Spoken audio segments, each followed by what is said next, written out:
Moving to Hong Kong when I was just 2 years old, I was fortunate enough to be exposed to many diverse cultures from a very young age. This includes countries such as India, Nepal, as well as others around the world. At the time, I took this exposure for granted and thought of it as a norm. Fast forward 10 years in 6th grade, my parents decided to relocate our large family of 7 to a small, predominantly white suburb of Chicago. Although this may not sound like an exciting move to many, I was ecstatic. However, moving to the new Midwestern suburb was a huge culture shock, as I was the only one that hadn't been raised there. Hong Kong had not only been my home for the last 12 years, but it was also where I thrived as well as belonged. Although I only lived there for a short year and a half before relocating back to Asia, it was one of the hardest times in my life, and at times I truly felt defeated. I distinctly remember people calling me Asian slurs, and one specific time when my friend ducked down in the car, acting as though she was tying her shoes because she was embarrassed that she came over to my house for lunch. What was wrong with me? Why was I being bullied? These questions raced through my head every morning, afternoon, and night.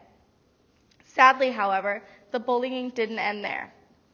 Fast forward 2 years, I moved back to Hong Kong. After fully assimilating back in Hong Kong middle school, my Facebook had been hacked. Nasty things about African Americans, Asians, as well as myself were written all over my Facebook. Things were written that I will never forget and I will never repeat. Although this left me devastated, I came to realize that I wasn't the problem. I didn't do anything wrong.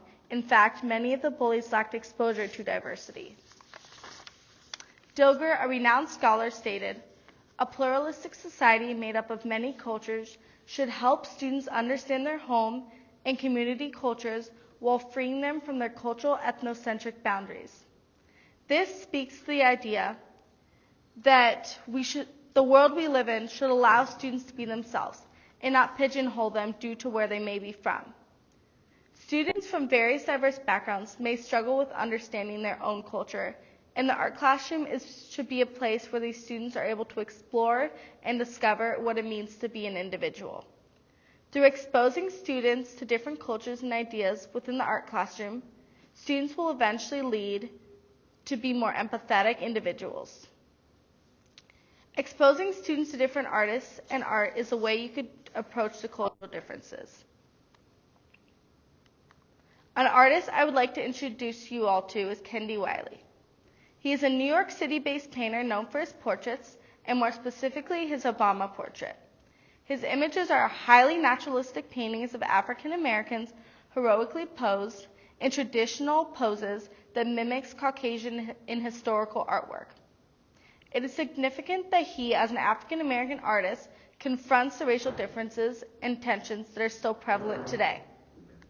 Wiley creates a learning experience for the audience as he confronts the color bar, known as when African Americans are denied access to the same rights. It is believed that in order for African American students to be part of a more inclusive culture, as well as educational experience in the arts, we would have to confront the racial tensions that are still prevalent today. If this is how we should approach and accept other cultures, we need to approach all other cultures like this, other races, genders, religions, non-English learners, and the LGBT community. As a future art educator, I am hopeful that I will be capable of breaking down these boundaries in my classroom through creating a classroom environment that represents these diverse cultures. For example, I created a lesson plan in my West African art history class. My lesson plan was focused on Bogomon Fini, Malian mudcloth, which is thought of as the Malian people's identity. It is essential for art educators to change their philosophy on art and how art should be taught and what art truly is. Personal biases should not impede with our appreciation as well as understanding of art. Teaching students to be empathetic and appreciate diverse others is particularly important in a world characterized by polarization, cultural conflicts, and prejudice.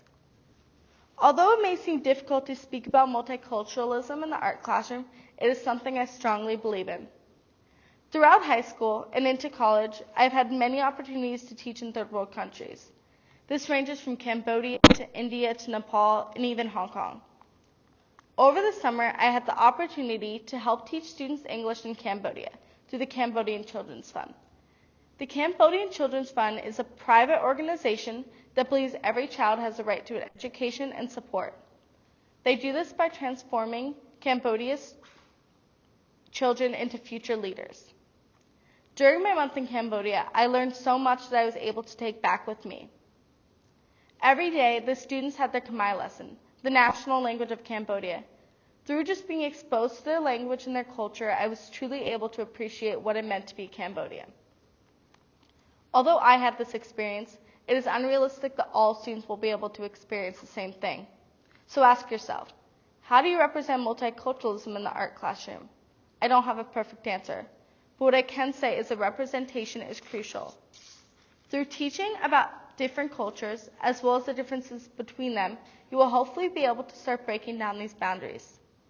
This can be represented simply through lesson plans that cover diverse cultures, hanging up classroom decor that reflects the various languages of your students, learning about your own culture, and most importantly, acknowledging your bias.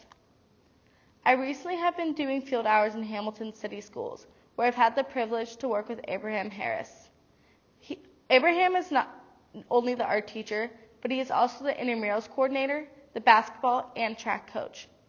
His classroom is filled with 70% English language learners from various diverse backgrounds. They are accepting and empathetic, which could be due to their exposure to diversity. Abe, however, looks and was born differently from most students, which is something he is proud of.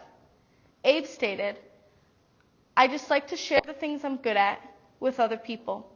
I want to show people that even though I was born with a limitation, that what I want from life is limitless."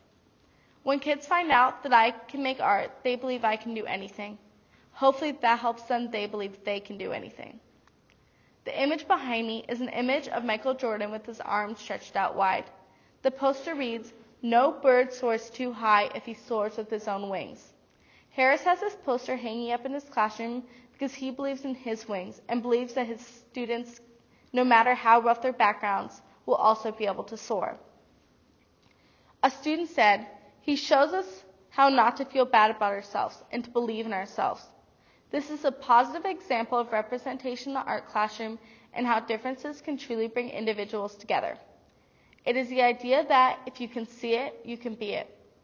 So in conclusion, I have a question for you all. What do you think education could be if all schools included, accepted, and represented all types of people? Thank you.